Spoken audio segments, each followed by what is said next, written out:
وہ ہمیں آدم علیہ السلام کا نا واقعہ سناتی تھی. آدم علیہ السلام کو جنت سے نکالا گیا. ہم کہتے تھے بالکل دادی نکالا گیا. کہتی تھی آدم علیہ السلام کو جنت میں سب چیزیں فری میں ملتی تھیں. ایسا ہی ہوتا ہے نا, جنت میں سب کچھ فری میں. ہم نے کہا بالکل ایسا ہی ہوتا تھا.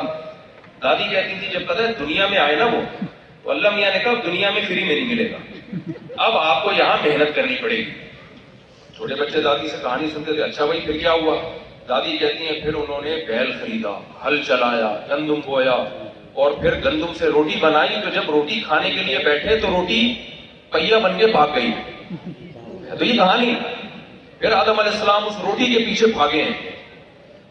ہم کہتے تھے اللہ تعالیٰ اتنی ٹینشن حضرت آدم کو کیوں دے رہا تھا؟ روٹی پہیا بنی اور بھاگ گئی, اور پھر آدم علیہ السلام پیچھے پیچھے بھاگ رہے ہیں. تو دادی کہتی تھی کہ بھائی اس دنیا میں لانے کا مقصد آدم علیہ السلام کو یہ تھا کہ یہاں فری میں روٹی نہیں ملے گی, آخری دم تک روٹی کے لیے آپ کو محنت کرنی پڑے گی.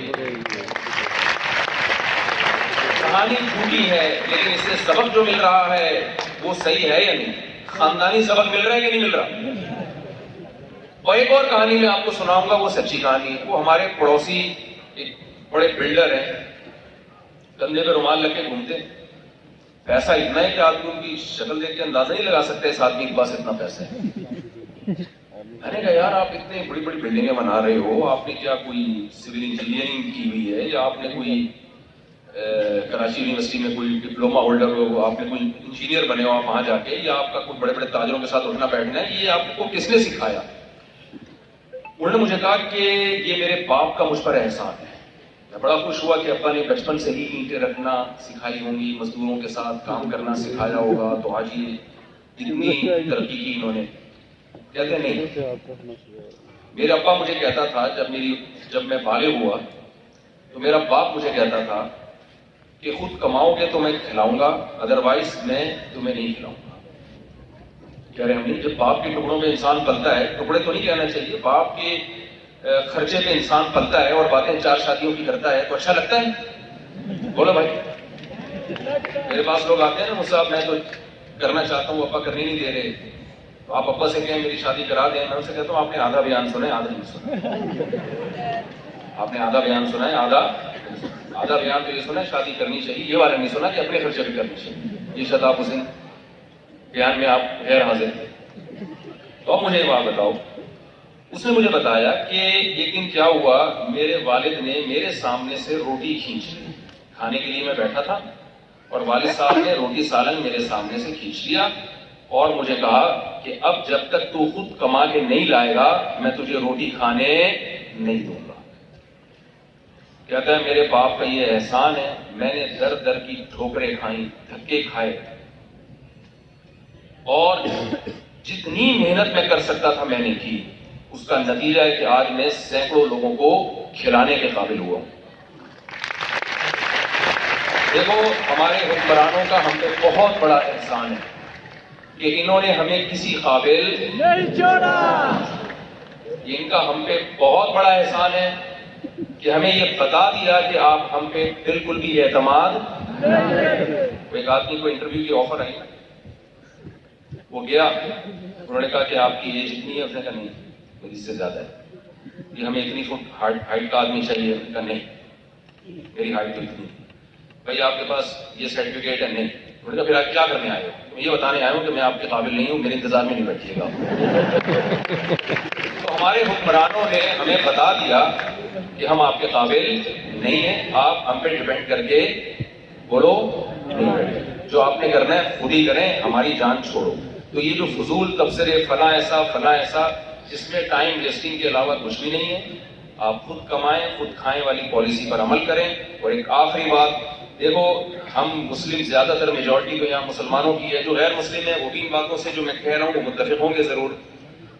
دیکھیں نبی صلی اللہ علیہ وسلم نے جو صحابی کو فرمایا کہ جس نے درخت لگایا, ایک کو درخت لگانے سے منع کیا جا رہا ہے, ایک کو درخت لگانے کی ترغیب دی جا رہی ہے. جو صرف اپنا پیٹ بھرنے کے لیے درخت لگا رہے ہیں ان کو نبی فرما رہے ہیں بھائی یہ ہو سکتا ہے درخت پھل نہ دے, لیکن جو اپنے لیے اور آگے قوم کے لیے درخت لگا رہے ہیں ان کو نبی صلی اللہ علیہ وسلم نے موٹیویٹ کیا. آپ تجارت میں آپ نے چند باتوں کا خیال کرنا ہے, حرام ذریعے سے تجارت نہیں کرنی. آپ سود اسلام میں حرام ہے, اللہ نے پابندی لگائی ہے اس کی, اور بہت سارے طریقے ہیں.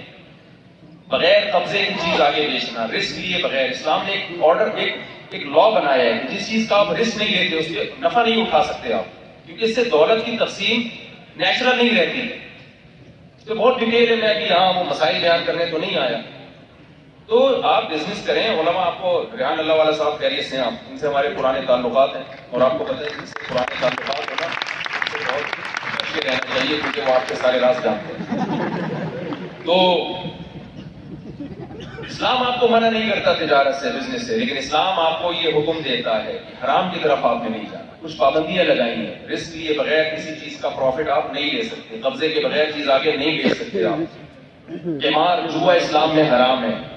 فورسٹ ٹریڈنگ میں کچھ چیزیں جائز ہو رہی ہیں، کچھ ناجائز ہو رہی ہیں، لیکن لوگ علماء سے ڈرتے ہیں پوچھتے ہوئے. وہ کہتے ہیں ایسا نہ ہو اس سب چیزوں پہ پابندی لگاتے ہیں اور ہم بالکل ہاتھ پہ ہاتھ رکھ کے بیٹھ جائیں. ایسا نہیں بھائی. اگر نبی صلی اللہ علیہ وسلم کے دور میں ہمیں کوئی صحابی آئے غلط طریقے سے تجارت کر رہے تھے تو نبی نے اس کا آلٹرنیٹ بھی بتایا.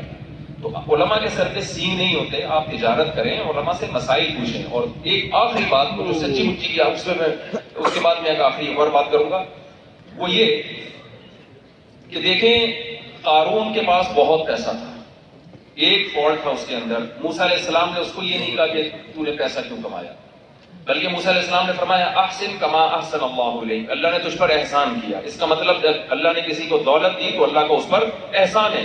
لیکن قارون سے موسیٰ علیہ السلام نے کہا کما احسن اللہ علیک، جیسے اللہ نے تجھ پر احسان کیا ہے تو اللہ کی مخلوق پر بھی احسان کر. پیسہ آنے کے بعد اگر آپ فرعون بن رہے ہیں، آپ اپنے بوڑھے ماں باپ کو بھول رہے ہیں، آپ غربا مساکین کا خیال نہیں کر رہے، آپ اپنی دولت پہ قبضہ کر کے بیٹھ گئے ہیں.